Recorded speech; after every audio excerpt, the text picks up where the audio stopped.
तो फ्रेंड्स, आज के इस क्लास में हम अन की मात्रा से बने शब्द और वाक्य जो है ना पढ़ना सीखेंगे। तो चलिए बिना देर किए हुए आज के इस क्लास को हम शुरू करते हैं। क्लास को शुरू करने से पहले आज के इस क्लास को कर दीजिए लाइक, क्योंकि आप जो है ना बाद में भूल जाते हैं। तो यहां पे देखिए, ये जो है ना अन है, इसको कहीं कहीं पे अम का भी उच्चारण किया जाता है, ठीक है। तो देखिए अन का जो है ना मात्रा जो है ना इस तरह का होता है, एक बिंदी रहेगा, इसको हम अनुस्वार भी कहते हैं। इसका उच्चारण आधा न होता है, ठीक है।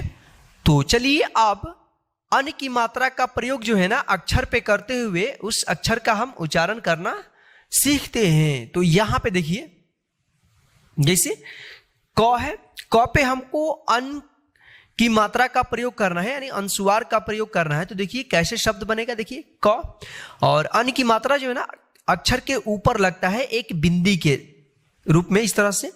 तो देखिए इसको पढ़ेंगे कन, इसको कना नहीं पढ़ेंगे, क्या पढ़ेंगे कन, यानी क और इस बिंदी का जो है ना आधा न उच्चारण होगा, ठीक है। कन, ख पे अनुस्वार, तो देखिए ये होगा खन। यहां पे देखिए ग पे, यहां पे अन की मात्रा, तो क्या होगा गंग। यहां पे देखिए ख के ऊपर यहां पे अन की मात्रा है, तो क्या होगा खन। यहां पे देखिए च के ऊपर अन की मात्रा, तो क्या होगा चन। छ के ऊपर अन की मात्रा, क्या होगा छन। ज के ऊपर अन की मात्रा, क्या होगा जंग। यहां पे देखिए झ के ऊपर अनुस्वार, तो क्या होगा झन। तो इस प्रकार से आप जो है ना क से ज्ञ तक हिंदी के जितने भी व्यंजन हैं उस पे जो है ना अन की मात्रा का प्रयोग करते हुए आप इसका उच्चारण करना सीख सकते हैं। तो चलिए अब हम अन की मात्रा से बने शब्दों का हम उच्चारण करना सीखते हैं। जैसे यहाँ पे देखिए प, त, और यहाँ पे अन की मात्रा, फिर यहाँ पे ग। तो देखिए शब्द बनेगा प, त के ऊपर अन की मात्रा, तो इसको पढ़ेंगे तंग, अग, ये होगा पतंग। यहां पे देखिए अ, फिर यहां पे अन की मात्रा गु, र। तो देखिए शब्द बनेगा अंग, अ पे अन की मात्रा अंग, गु, र, अंगूर। यहां पे देखिए अ, फिर यहां पे अन की मात्रा, फिर यहां पे डा। तो शब्द बनेगा अंडा, अंडा। घ के ऊपर अनुस्वार यानी अन की मात्रा, फिर यहाँ पे टी, तो शब्द बनेगा घंटी, घंटी। तो इस प्रकार से आप जो है ना अन की मात्रा से बने शब्दों का आप उच्चारण करके पढ़ना सीख सकते हैं। तो चलिए अब हम अन की मात्रा से बने शब्दों को पढ़ना सीखते हैं। तो यहां पे देखिए, पहले हम इसको उच्चारण करके पढ़ना सीखेंगे, फिर उसके बाद एक बार इसको डायरेक्ट भी पढ़ना सीखेंगे। तो यहां पे देखिए द के ऊपर क्या है अनुस्वार है, यानी अन की मात्रा है, तो ये होगा दंग, ग, दंग। यहां पे देखिए स ऊपर अनुस्वार एक बिंदी है, इसको आधा ना उच्चारण करेंगे, संग, अग, संग। ढंग, अग, ढंग। अंग, अग, अंग। रंग, अग, रंग। कंठ, कंठ। नन, अद, नंद। गंध, अध, गंध। मन, द, मंद। चंद, द, चंद। अंक, अंक। दंत, दंत। पंख, पंख। पंत, पंत। संत, संत। रंजन, रंजन। चंदन, चंदन। नंदन, नंदन। मंजन, मंजन। कंगन, कंगन।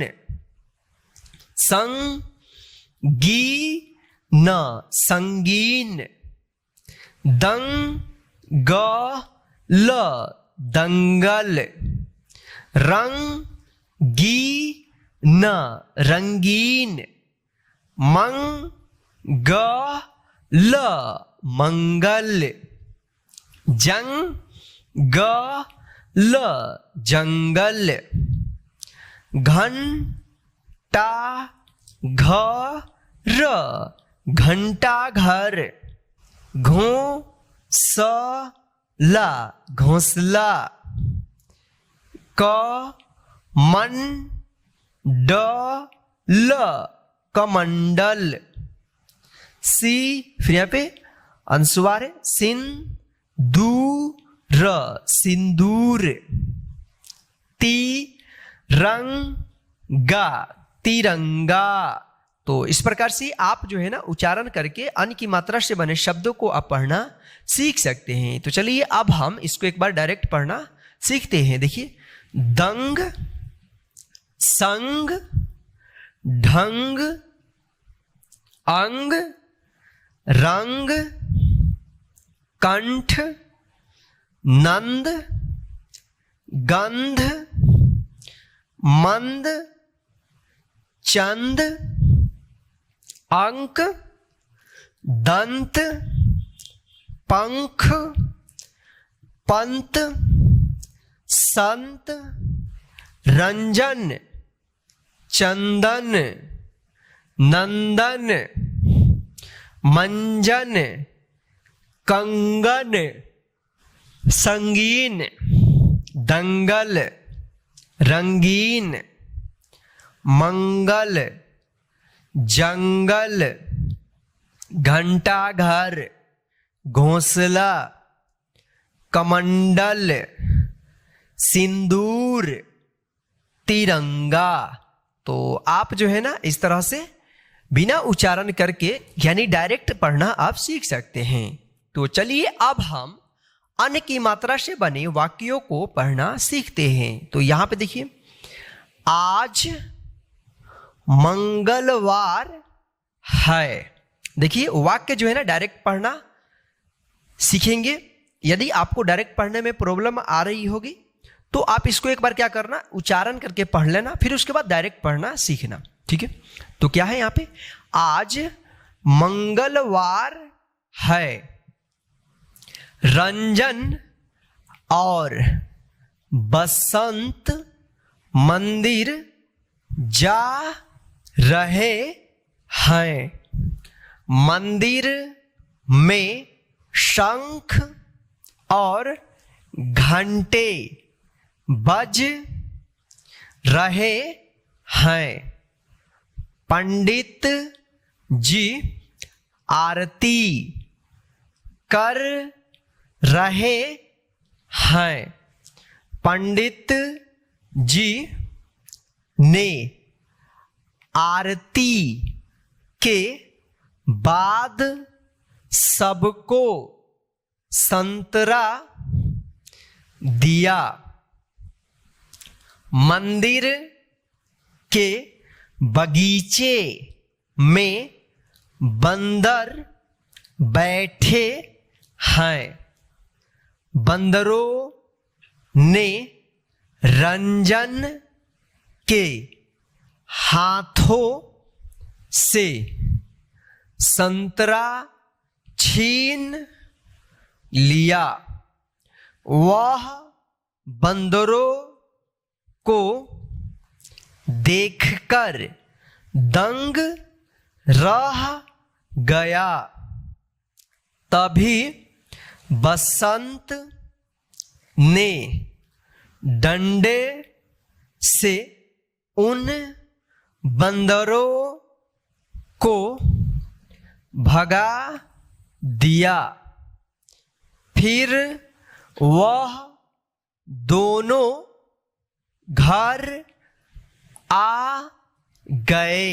बसंत अपनी बहन कंचन के लिए कंगन लाया है। कंचन को कंगन बहुत पसंद आए।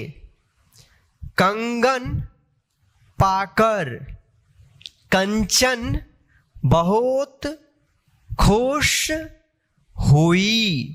तो इस प्रकार से आप जो है ना अन्न की मात्रा से बने वाक्यों को पढ़ना सीख सकते हैं। यदि आपको अभी भी प्रॉब्लम हो रही है अन्न की मात्रा को पढ़ने में, तो आप जो है ना फिर से एक बार इस क्लास को रिपीट कर लीजिए, यानी दोबारा देख लीजिए, ताकि आपको अच्छे तरीके से अन्न की मात्रा से बने शब्द और वाक्य जो है ना पढ़ना आ जाए, ताकि आगे आपको हिंदी पढ़ने में कोई प्रॉब्लम ना हो।